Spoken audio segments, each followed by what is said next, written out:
Hello বন্ধুরা, দেখতে পাচ্ছ ডালিম গাছে ডালিমগুলো অনেক বড় হয়ে গেছে। কিছুদিন আগে দেখিয়েছিলাম ছোট ছোট ছিল, বাট এখন বড় হয়ে গেছে ডালিমগুলো অনেক। কিছুদিন পরে পাকবে। আর এই যে গাছ থেকে আম পাড়া হচ্ছে, আম মাখা খাবে বরমশাই, তার জন্য সে গাছ থেকে আম পেড়ে দিচ্ছে, দেখতে পাচ্ছ। আর অনেক চেষ্টার পরে 3টা আম পাড়তে পেরেছি, দেখবে। এই যে 3টা তো এই ছিল আজকের ভিডিও। টাটা।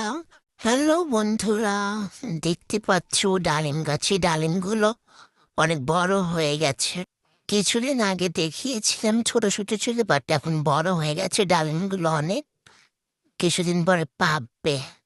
আর এই যে গাছ থেকে আম পাড়া হচ্ছে, আম মাখা খাবে বরমশাই, তার জন্য সে গাছ থেকে আম পেড়ে দিচ্ছে, দেখতে পাচ্ছ। আর অনেক চেষ্টার পরে 3টা আম পাড়তে পেরেছি, দেখবে। এই যে 3টা আম। তো এই ছিল আজকের ভিডিও। টাটা।